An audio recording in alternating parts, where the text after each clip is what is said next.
Hey everyone, here to talk about a 3D Catan board that I made. I've been wanting to make one of these for a long time, and usually when I do a hobby time, I film the whole process so you see from start to finish. As you can see, the board's actually done. I've had the components to make this board game for actually quite a long time as far as the pieces to make the 3D version, but haven't just found time to actually start on it. I came across some of the components the other day and decided, hey, why not go ahead and start building this thing? And instead of filming it, I just sort of powered through and got the thing done in about 3 days, and then after the fact realized, well, hey, I should have maybe sort of documented some of this work. But here I am afterwards, and so you can see the final product, and I'm going to spend a little bit of time discussing how I made this thing. This is definitely one of my all-time favorite family strategy games. One of those games that's a lot of fun to play and it's pretty easy to learn, particularly for those that might not be so into strategy games with huge rule sets and just a lot of complexity. The rules are pretty simple, but there's still a lot of strategy involved, and it makes for just a really fun game. I'm not going to get into the rules of Catan. It's been around for a long time. I'm sure most people, if you found this video, you already know how to play. Of course, you can play from up to 2 to 6 players. The board that you see out in front of you is actually meant for 5 to 6, so I've built it so that the expansion is included. So first off, one of the actual challenges I had with even starting how to make a 3D Catan board, it was a challenge for me. It might not be a challenge for many of you out there, but it was actually just finding the hexagon pieces. So these are actually MDF cut boards that I found online. There's several sites that will cut MDF for you, and the site that I actually found cuts these hexagon shapes, and you can get them in different thickness as well as width. I believe these are about 4 or 5 inch in width cuts. But anyways, for someone with maybe a table saw or, you know, any kind of way of cutting, you know, wood efficiently, you can make these hexagon pieces yourself. You just have to really make sure, of course, that they're to size so that the pieces all fit together nicely. It took me a while to actually find the hexagon pieces, and quite honestly, they were probably the most expensive part of this entire project because I had to purchase them. Had I had, you know, a table saw and the time to do it, this would have been really cheap to do. Just go buy a piece of plywood and, you know, cut it into about 55 hexagonal pieces. So let's take a look first just at the tile that I have the most of, which is, of course, the water tiles.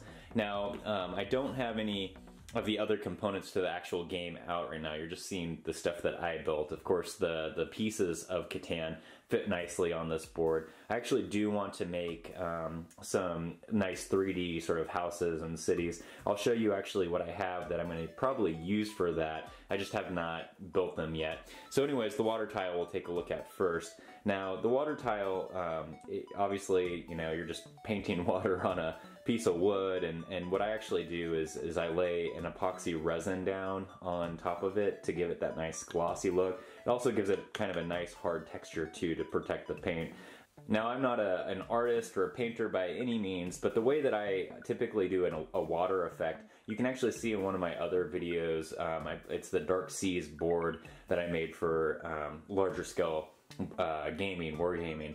I use the same effect here to create this water effect. Essentially what you're doing is you're taking the different shades of blue, and what I do is I just kind of splatter it across all the hexagons, so it's just kind of random sprinkles of different paint color and droppings, and then I take a kind of a bristly brush and I just dab all across the tile, and it creates this kind of cool water effect. So if you want to see a closer look on actually how that's done, you can check out the Dark Seas board build, and you'll see me actually do it. Then after it dries, of course, I lay this epoxy resin down. I really like epoxy resin for water effects. Again, like I said, it protects the paint really well, gives it kind of a nice texture feel as well. I also have some water effects that I'll show you on some of the other tiles that I also threw down some of that epoxy resin on. I didn't use the splatter effect for those though, and you'll be able to see that. So anyways, I made a bunch of these water tiles, and they, I think, worked out really well.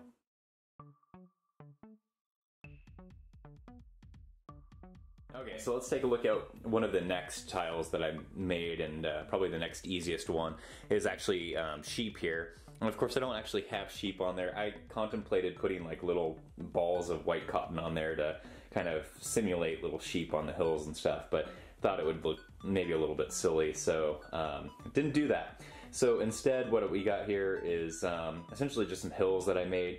Now, one of the things that I did to create sort of a hill effect on a lot of these, both the wheat as well as the sheep, I did a couple things. So for one, to create a rock effect, I actually used some corkboard, which makes sort of a nice sort of rock effect. I use that a lot in my modeling too. So you can see here some rock, and then essentially just, of course, laid some grass flocking down over that. I should say, before any of that, on most of these tiles, to texture the MDF board, you take some wood glue, some water, mix it together. I painted it on the MDF board, and then I throw sand on first. Let that dry. Hit that with, you know, the brown primer paint, which you're seeing here is the dirt. And then what I'll typically do is I might dry brush it with a lighter brown, and then after that I hit it with a sepia ink or wash, which is like a brown wash, and it gives the dirt more depth to it. And then again, I go back over it and I kind of dry brush just a little bit of a light brown over it, and that gives it kind of a nice sort of dirt look. Then I go back over, and for the sheep here, what I did is, one, I either laid down some of this corkboard to make sort of a rock structure, and then I threw this grass flocking on it. The other thing that I actually did, which you can't quite see, is I used a lot of what we call green stuff, that like modeling putty. So that's actually what's creating that hill look. I don't know if I necessarily needed it, but I did. I used it. So you can't see it, but that's what gives it more of the rounded shape over the cork board there, is there's actually some modeling putty over it. Anyways, so then hit it with the grass flocking. And this is, of course, what we got for the sheep. I'll show the tiles now.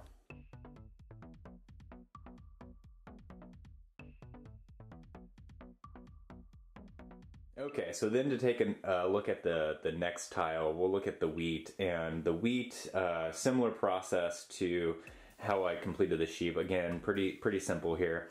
You know, painted the tile brown with the sand, and same thing, wash, all that kind of stuff.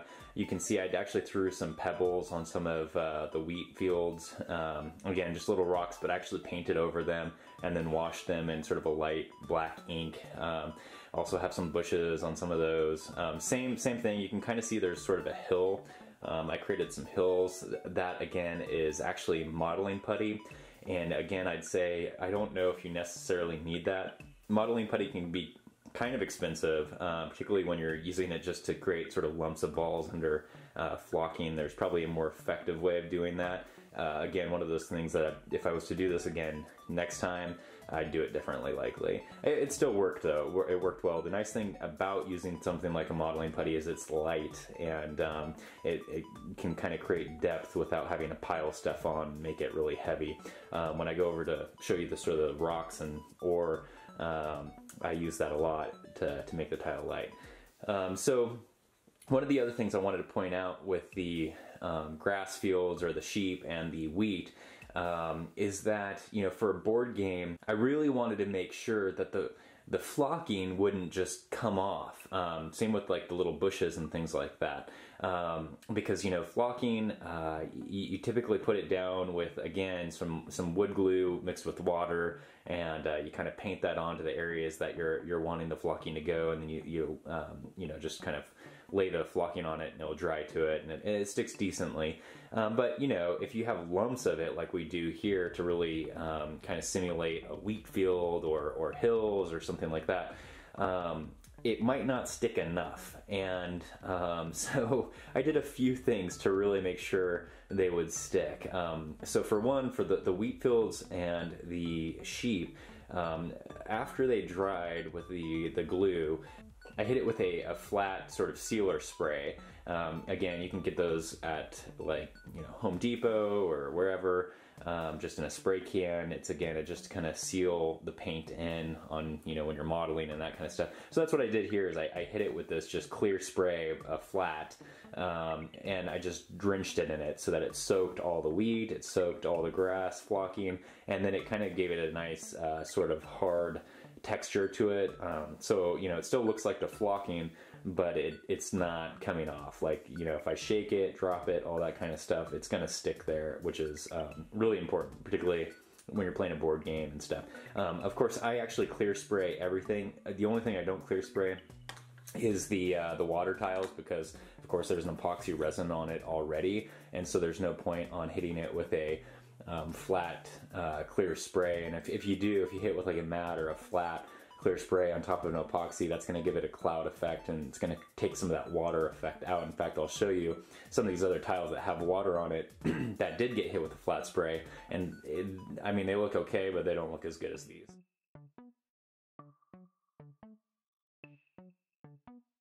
Okay, so let's talk about a couple tiles you're going to need for Catan. One, if you're playing, you know, the 2 to 4 player version, and 2 if you're playing 5 to 6. And that's, of course, the desert tile where the robber's going to start. And to do the desert tiles, you know, this was again, I like how it came out. I might do it differently if I was to do it again in the future. But essentially the idea I had here was that, well, if I'm going to do a desert and I want a sand effect, then I think, well, obviously I'm just going to use sand, but rather than use like any kind of modeling putty or anything like that to create the depth, I thought if I just added enough wood glue to the sand, I could create essentially a putty out of that, and then mold it. And that's actually what I did here. So this is a pretty dense tile. You can kind of see it from the side there. So I try to create dunes and things like that. And I do think it actually worked out pretty well. It does, of course, have the texture of sand and looks sort of like a desert. The only thing that sort of I don't like about it is because it is just straight sand.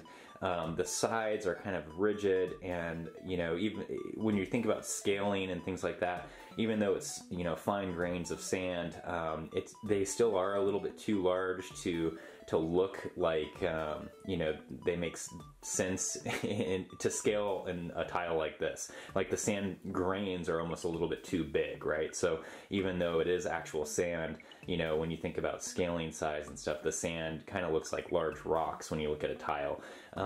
So, and you can kind of see right there is sort of what I'm talking about. It did come out pretty well though. I mean, I like it anyways.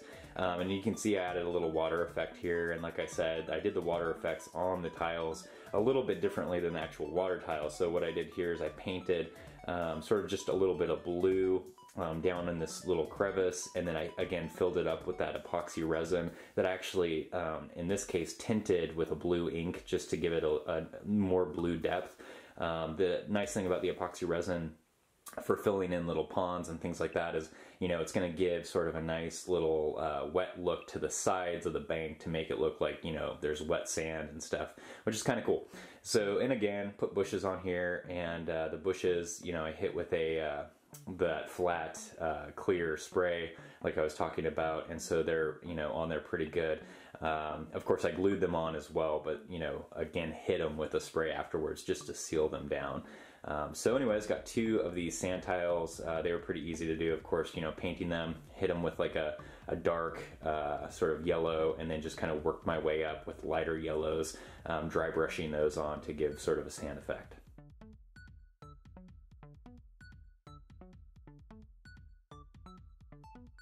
All right, next up, let's talk brick. Brick is kind of an interesting one to do. You know, when I was thinking about how to do ore, how to do brick, I didn't want them to look too much alike. And so I try to sort of mold them a little bit differently. Of course, you know, color-wise, they're going to be different. But as far as how they look, as far as, you know, like a mountain versus maybe like a little cliff with brick in it or something, try to shape them and make them look just a little bit different. So as I talk about how I did brick, you're going to kind of understand how I also constructed ore. So this was kind of tricky. Making rocks are not too challenging as far as modeling goes. There's lots of ways to do it. But when I did this, again, I was trying to think, you know, I'm not building terrain for, you know, one of my large sort of scale war games that I don't care if it breaks or chips or whatever, I'll just make more. You know, I wanted something that was going to kind of last as we used it and played with it, set things on it, all that kind of stuff. So I tried to think, you know, what would give me the best longevity of, you know, a tile piece with a rock on it. So in this case, again, I'd probably do it differently if I did it in the future, but I did a few things. So the first thing I did is, when this was just, you know, a brown tile, the first thing I actually did was I cut styrofoam and molded it to sort of the rock shape I wanted, and then wood glued it down onto the tile. So this just had a couple pieces of styrofoam. In this case, it probably had one right here and one right there. The next thing I did is, after that dried, I took that kneadedite, which is the green stuff for the modeling putty, and I shaped it over those pieces of styrofoam. And this is going to save you modeling putty. You don't want to waste a ton for, you know, making just huge rocks. So I just used it to go over the styrofoam. Now, why didn't I just keep the styrofoam? Well, styrofoam, it can absolutely look like a rock. I have other pieces of terrain that are just styrofoam that, you know, for the purposes of looking like a rock, they do just fine. For one, though, I mean, they chip, right? So styrofoam chips really easily. It gets knocked around, you know, you're gonna have to patch it up and whatnot. And anyways, I just didn't want styrofoam sitting on the tile, so I put the modeling putty over it. The nice thing about that is, of course, then it gives it kind of like a hard plastic cover over it. Now, I am, again, not a professional artist or modeler or anything like that. So at that point, you know, you might get guys or yourself that if you're good with modeling putty, you could shape the rock and kind of sculpt it, and there you go. It looks awesome. Myself, I am not that good, and so you could clearly see it was like putty over styrofoam, and you know, it hardens, and it didn't look good. So I needed to take it a step further. I knew I couldn't just leave it as sort of like a modeling putty, and so this is where I had some decisions to make. So one of the things that you can do is you can take like a plaster of Paris and, you know, make a mixture out of that and model it and kind of mold it over something, and that will definitely give you a rock look. The thing I don't like about plaster is it just breaks real easy. You know, again, thinking about the longevity of these tiles and the board game that I wanted to make, I didn't know if I wanted to use something that could be as fragile as plaster, so I didn't. Instead, I actually had a bag of concrete around, and so I mixed some concrete and I molded concrete over the plastic, and that's what you're looking at here. Is this is actually concrete that I shaped over the modeling putty. Now, the nice thing about using the styrofoam and then using the modeling putty and then sort of painting some concrete over that is that these things are actually really light. So it's not like a heavy, dense like piece of concrete on a piece of tile. It's just the concrete is just sort of painted over it to fill in gaps and to give it sort of that rock texture look. It's not just a lump of concrete. So that's what we did here. That's what I did for the ore as well. And then, you know, same thing for painting. I painted it sort of a dark red and then layered up with lighter reds just to give it sort of that textured look, and that's what you're seeing here with the ore. Now, or sorry, with the brick. And then let me show you the ore, because the ore, I did the same thing. I did shape it a bit different because I wanted them to look like more of like a mountain versus like a cliff face. So let me show you the ore now. Okay, so here you go. This is the ore. And again, you know, this is a big sort of lump of concrete, but at the same time, it's actually very light. So this is a huge piece of styrofoam with modeling putty over it, and then again, painted on concrete to give it this sort of rock look. And I actually really like how it came out. And again, it feels just a bit more sort of sturdier than a plaster would be, but you know, here's the thing, is that concrete itself also is definitely fragile and can break, particularly when you are using it in such sort of small quantity that, you know, it's just kind of getting painted on over something. And as an example, I'll show you another piece. This is a piece that, as I was building it, I was painting, and you might notice that all the sides here are painted sort of a dark gray. I did that as a sort of a final thing that I did to all the tiles to make them sort of look the same. But anyways, as I was painting this one, I dropped it, and sure enough, of course, you know, as it would be with my luck, I dropped right on the top of this sort of little hillside, and a piece broke off. And then I just painted it, actually. I just kind of painted it. You know, you could see the exposed concrete, but I just painted over it, and it was fine. And unless I pointed out, I don't think you'd actually be able to really tell. But it did tell me, though, that, hey, I still got to be really careful with these things. And they are still fragile and can break. So yet again, you know, I don't know how I would do it differently next time, aside from maybe not using the modeling putty, because I ended up using the concrete. I don't think you necessarily needed the modeling putty. I could have just used the styrofoam and then put the concrete over it, and it would probably look the same. But you know, if there was maybe a different sort of something else that would be sort of a hard texture that may be a little bit less fragile than something like a plaster or concrete, and then also didn't require me to have just really good modeling, like putty skills, because I don't have them.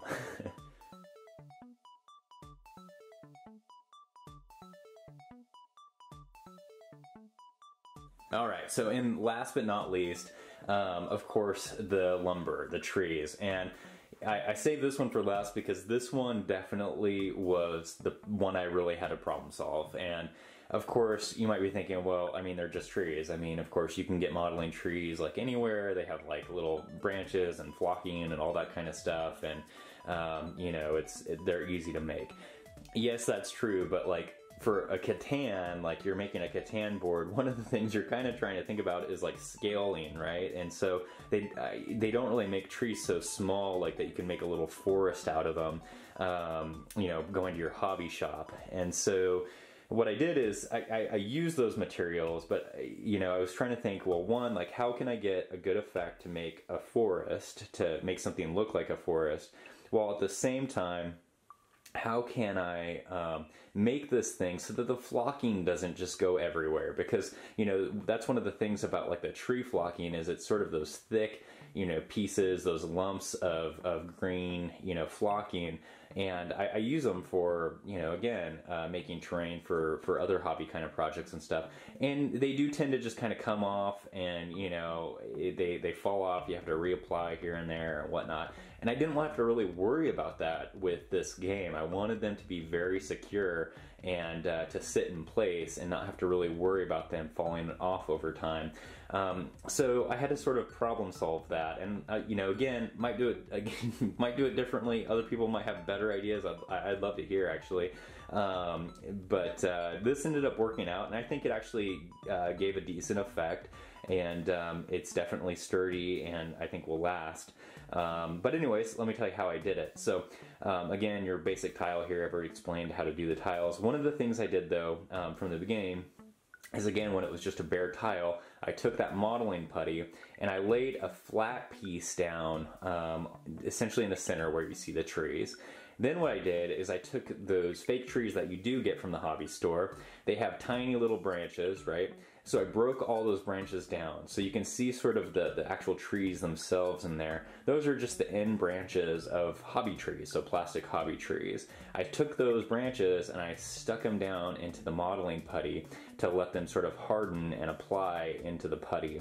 After that was done, I painted it, got them all brown, and washed them to make them look like trees, all that kind of stuff. And then came the part of actually applying the flocking. So I cut the flocking as fine as I could. The flocking was actually sort of a dark green, not the color you're seeing actually. I'll explain why. But what I did first is I painted the tops of the trees, not the flocking, but the brown, with wood glue, and not mixed with water, just straight wood glue, because I wanted it to be thick and I didn't want it to run and anything like that. So painted the tops with wood glue and then flocked on sort of big lumps of the green flocking here to the tops of the trees, and wanted them to sort of adhere to the tops of the trees, again, to give you the sort of the effect that you're looking for. That kind of worked, and it worked about as well as it does when you do it for, you know, bigger trees and all that. And you know, it's like, yes, it's applied, but if you shake it enough, yeah, the stuff's gonna probably fly off and you're gonna have little pieces everywhere. It's not really gonna hold up over time. So then what I did is I took wood glue and I painted it to the tops of the trees so that they would stick down, and they, you know, feel kind of like putting tons of hairspray or hair gel, you know, in your hair, just that hard sort of effect. And that did work, but then I realized, gosh, that was dumb. You know, I did this with wood glue, so then of course you see wood glue kind of patches, like it lightens the sort of the color of the actual flocking. So it doesn't, you know, leave just like complete white patches, but the flocking's color is off. You can tell it's not quite right. So that helped quite a bit.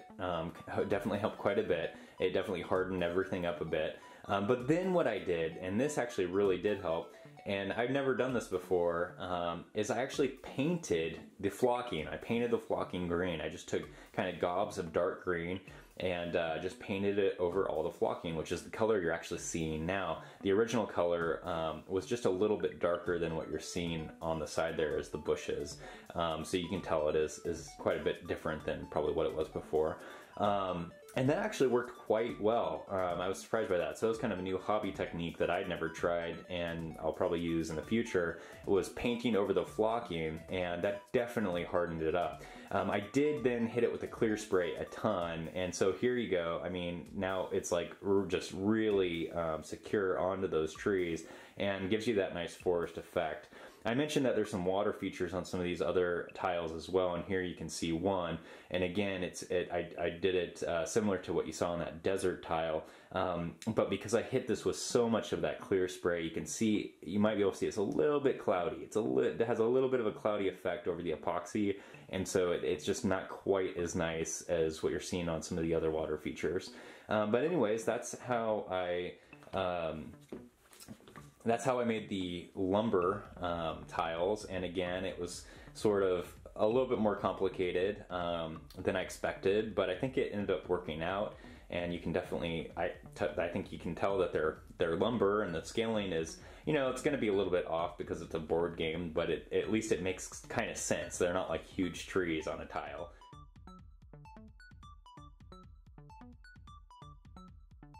So anyways, thanks so much for checking this out. Again, sorry that this isn't a start to finish build like I would normally do. I might do another one of these in the future, and if people are commenting that they're interested in seeing a start to finish build on this thing, maybe I'll do another one and give it away to a friend for their birthday or something.